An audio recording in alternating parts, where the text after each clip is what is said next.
of us have a chronic disorder such as high blood pressure or autoimmune disease. Rates of anxiety, depression, PTSD, and addiction are skyrocketing. Why? The roots of these issues and more can often be traced to trauma, adverse childhood experiences, chronic stress, and ultimately, nervous system dysregulation. Meet your autonomic nervous system. Let's call it ANS. ANS takes care of a lot of your automatic functions, like your heartbeat, digestion, and body temperature. ANS also manages your survival and stress response, working to keep you alive when your life is in danger. ANS functions as our built-in detection system, constantly scanning our environment for cues of safety and cues of danger. As ANS scans the environment, it has three general responses or states. Safe. You feel calm, relaxed, and connected to those around you. Mobilized. When ANS detects danger, it sends a command and your heart rate and breathing increase, adrenaline and cortisol are released, and blood rushes to your muscles so you can handle the threat. This is our fight-flight response. Immobilized. When ANS detects that the danger is so great that you can't fight or run, it shuts you down. In this state, our heart rate, blood pressure, and body temperature decrease, and pain-numbing endorphins are released. ANS does all of this automatically without us thinking about it. ANS doesn't just use these states for survival, it uses them to navigate through the world each day. When ANS functions well, it moves fluidly from one state to another, 1 minute mobilized and ready for action, and the next resting and recovering. ANS will often blend states together. When we play, ANS combines the mobilized and safe states, and when we are intimate with loved ones, it combines immobilized and safe states. When ANS can stay flexible and fluid like this, it helps us manage and become resilient to stress and negative events. We're able to bounce back and move on. Unfortunately, when we experience trauma and chronic stress, it can keep ANS from functioning in a healthy, regulated, and resilient way, and can keep us stuck in states of survival. A friendly get-together can become frightening. A simple meeting at work can become threatening. For those with a history of trauma and chronic stress, the ANS detection system often becomes faulty, constantly signaling danger even when we are safe. It's like ANS is an alarm system, constantly signaling fire even when there's no smoke and no flames. Consistently living in these survival states can be debilitating, and we often develop adaptive strategies like using drugs, alcohol, food, work, or sex in an attempt to bring regulation and temporary relief. Understanding how trauma impacts us is critically important. There is a whole spectrum of experiences that can be traumatizing and adversely impact ANS, like accidents, assaults, and natural disasters, which are often called shock traumas. There is also developmental or relational trauma, when we experience chronic adversity, abuse, neglect, and lack of safety while growing up. Many other experiences can be traumatizing, including chronic stress, medical procedures, and adverse community environments like poverty, discrimination, and violence. Additionally, new research in epigenetics shows us that trauma can get passed down genetically at least 3 generations. In the past, we've thought about trauma as events that happen to us. We now know that trauma is an experience, not an event. It's what happens inside of us as a result of what happens to us. It's our response to the event rather than the event itself.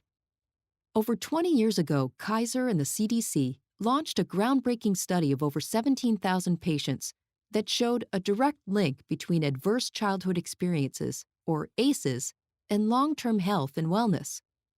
In the study, 2/3 of participants reported at least one ACE. Over 20% reported 3 or more. When participants reported 4 or more ACEs, this corresponded to an increased chance for heart disease, cancer, drug abuse, and more. With 6 or more ACEs, life expectancy decreases by almost 20 years. We are learning that many physical and emotional symptoms may emerge from a chronically dysregulated ANS.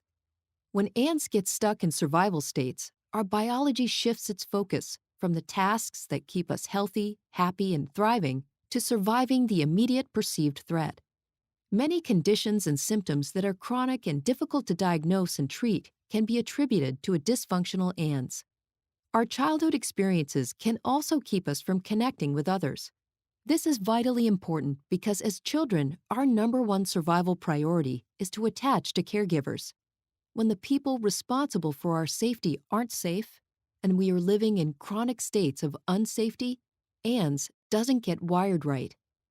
The part of ANS that judges what is safe and what is not becomes faulty. If intimacy and connection were unsafe as a child, as adults, we'll often unconsciously reject attempts from friends and partners to connect. Even though intimacy and connection is what we want, ANS feels it's unsafe and won't allow it. Trauma compromises our ability to engage with others, replacing the need for connection with the need for protection. When there has been trauma, ANS can no longer differentiate between our unsafe past and our now safe present. ANS can't turn off the need to protect, even though we are now safe. So what can we do when ANS becomes dysregulated? How do we recover from trauma and develop a healthy, regulated, resilient nervous system? Fortunately, we can retrain ANS to feel safe again. This is best done with the help of others. Each one of us has an ANS, and our ANS is constantly communicating with and attuning to the states of others. We autonomically mirror the states of those around us. This is called co-regulating. We see it in herd behavior. If one animal senses danger, the entire group becomes more alert, increasing their chances of survival. We're exactly the same. When we're with others who are stressed, angry, or depressed, it makes us feel worse. When we're with others who are calm and happy, it makes us feel better.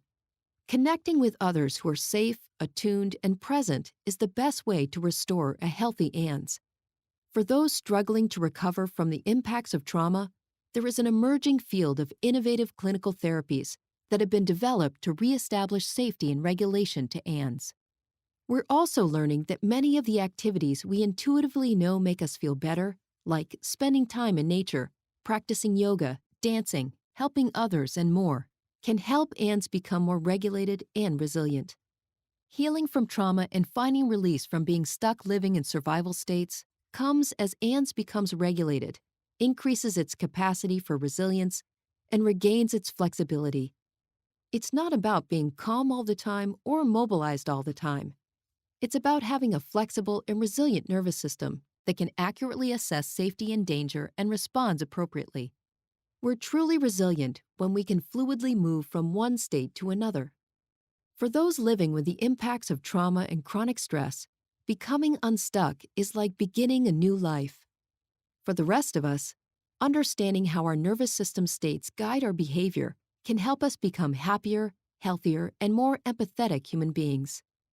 Collectively, we have an epidemic of social issues that are rooted in trauma. If we can do the work to heal past traumas and build healthy, regulated nervous systems as individuals, families, and communities, we can end the cycles that continue to reinforce our greatest challenges and create a safer, vibrant, and more connected world.